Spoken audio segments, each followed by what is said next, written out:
welcome back. Today I'm going to be sharing with you my top 5 favorite items from the month of August. To start things off, the first item that I fell in love with throughout the month of August is by Innisfree, and it is this pore clearing clay mask. And this is just a sample that I got from Ipsy, and it says it has super volcanic clusters in it. And I mean, it's just your typical gray clay mask that you put on and leave on until it hardens. About 10-15 minutes later, you wash it off. And the thing about this mask that I've noticed compared to other clay masks that I have used is my pores look clean afterwards. Like, after I've done a mask, yeah, my face feels nice, but I don't always feel like there's that much of a difference. But when I do this, there's just something that happens to my skin.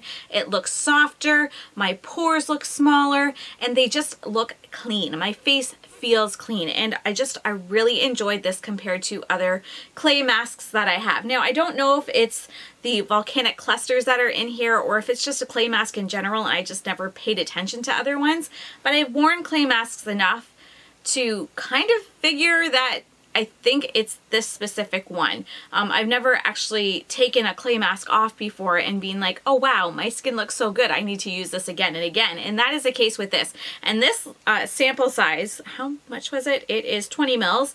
This thing has lasted, I probably used this a good 10 times and I still probably have 1 or 2 uses in here. If I used it sparingly, I definitely could get 2 uses out of it.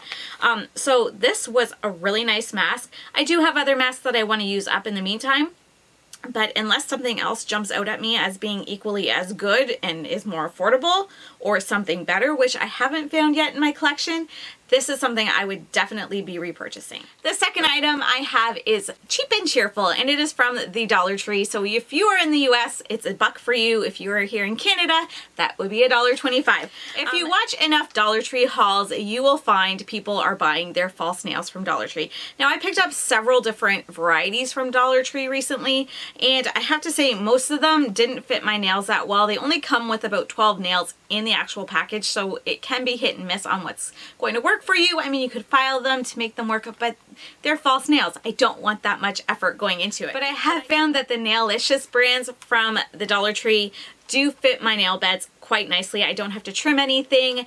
They are just kind of like the right size for me. They're not super long, but they're long enough that, you know, when I'm playing the piano, I get that clicking sound, which I kind of like.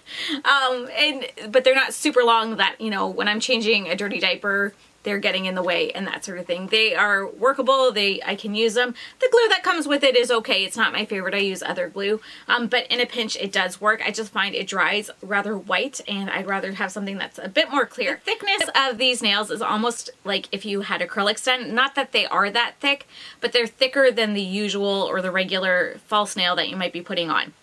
They just feel really strong, and they lasted. They didn't crack. I find when I wear false nails, I don't usually have a problem with them falling off because I do use just regular old super glue with them. But I do find a lot of times that they'll split and they'll start to crack just because they aren't very strong.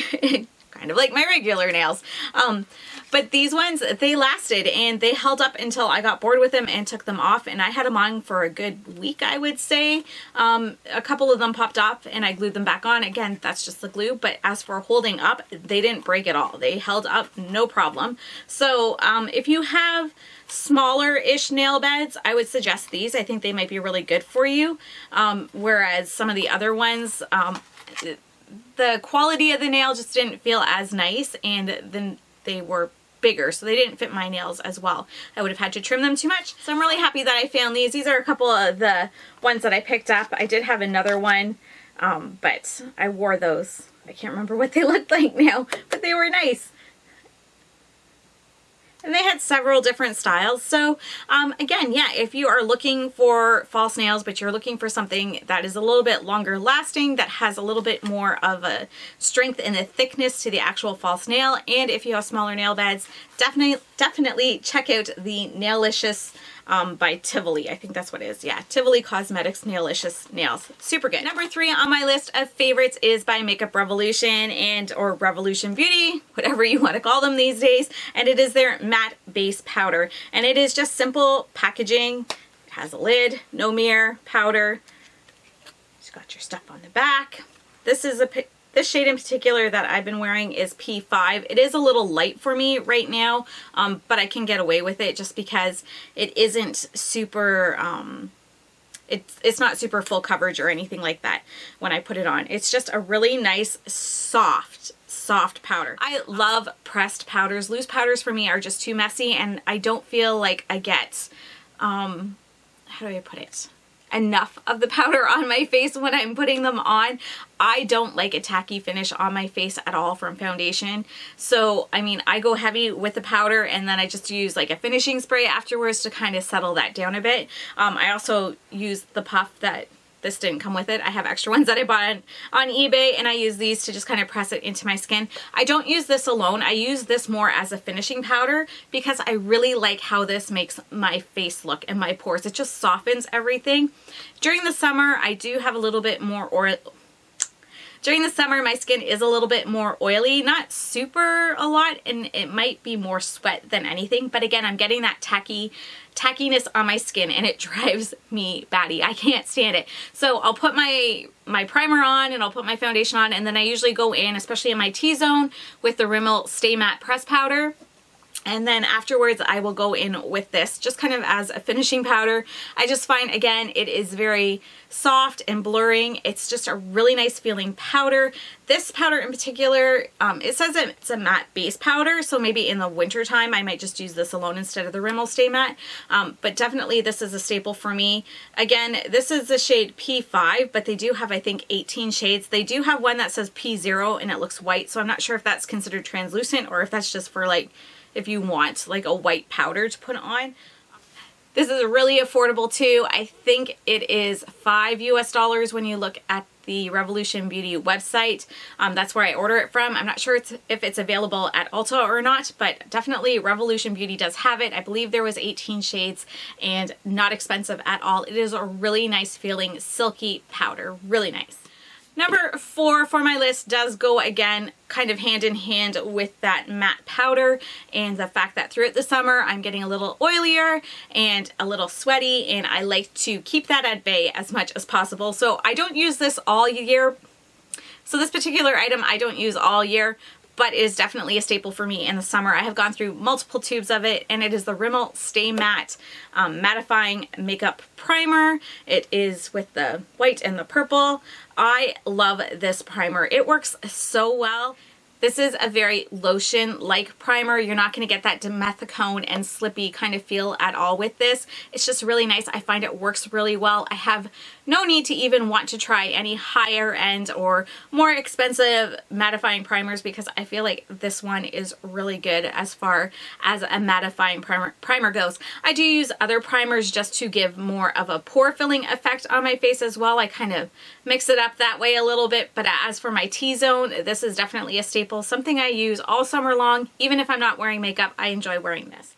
And the 5th item that made my August top 5s is this silicone mask right here. I bought this off of Amazon last year, and I mean, I use this all year. It's not just for the summertime by any means. I just kept forgetting to talk about it, so I finally remembered right now after having it for a year.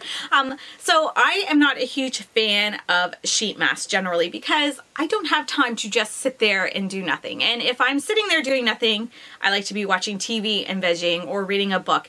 And a lot of times I need to be sitting up at least a little bit. If I'm lying flat and trying to read on my phone or a book, it's just uncomfortable. I don't enjoy it.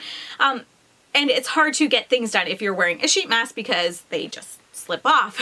They need to be, you know, you need to be non-mobile so that they can stay on your face the way they're intended to. I know there are a lot of masks that are made to stay in place, the ones that are more rubber based and that sort of thing, but I'm talking specifically about those cotton or those paper sheet masks that you put on and you're constantly, if you are doing something, you're constantly trying to lift it back onto your face in the right way. This is phenomenal. It was a few dollars off of Amazon. I will link it in the description box below. But the way you use this is you put your sheet mask on and then you take this and you put it over and then you wrap. I'm gonna wreck my makeup. You wrap these around your ears. My hair's in the way right now. And it just stays on nice and you can get stuff done and wear your sheet mask and it keeps it on your face and Bob's your uncle. It's all good. The other thing you could do with this, I mean, I know you can buy just plain sheet masks with no essence or anything in them, but you could potentially also put a lot of your skincare on and then put this on just to kind of do a at-home kind of sheet mask without actually using a mask. It's washable. You just clean it off. This looks really dirty now that I had it on my face. I'm going to have to wash it. But yeah, it's really nice. It's made life a lot easier as far as sheet masks go. Sheet masks in general aren't my favorite form of skincare. I'd much rather use something like this where I see results right away. But sheet masks can be nice and they have their place. And I do have some that are specific things that, you know, for like a primer or to refresh your skin or that sort of thing. If I'm looking for something short term, sometimes a sheet mask is something that I'm looking for. And this is definitely something that's helpful, especially if I don't want to have to just sit there and wait and I need to get stuff done. Now I can actually use my sheet masks. Now, this doesn't happen often, but for the month of August, I do have a fail as well, and just one. And I think part of the reason why this is such a fail for me is because I had very, very high hopes for it. This is also by Makeup Revolution, and it is the Waterproof Revolution Mascara. And I have heard great things about the regular version of this, so I thought I would try the waterproof version out. If you aren't aware, I do have very watery eyes. I have allergies, and just my eyes are sensitive when it comes to the wind and the sun and everything. My eyes tear up very easily, so I always have waterproof mascara on if I have any mascara at all. I'm on the hunt to find the perfect waterproof mascara, and I've come close a few times, but nothing has been like the perfect mascara. I mean, I found regular versions of mascara that I love. The Tarteist mascara, the black one with the gold lid, love that. Favorite mascara ever. If they made a waterproof version of it that matched that exactly, I would buy that all the time and wouldn't try anything else. But that hasn't happened. So I tried this, and again, I had high hopes for it because I had heard several other people talking about it, just the regular version, and they really liked it. So I figured I would give this a try, and it's just, first of all, it stinks. And I mean, I just opened this, like it stunk from when I opened it, and it still had like the packaging and everything on it. So it's not like it was old or anything, even though it was sitting in a drawer for a couple months, it was sealed still. So it smells, so that kind of threw me, and just the way it makes my lashes look. I mean, I think as a topper this might be nice, but it just, I don't know. I'm not mad at the wand. I mean, it's a little large. It reminds me of the Better Than Sex. It's kind of got that hourglass shape and everything to it, which is fine. I mean, it's a little big.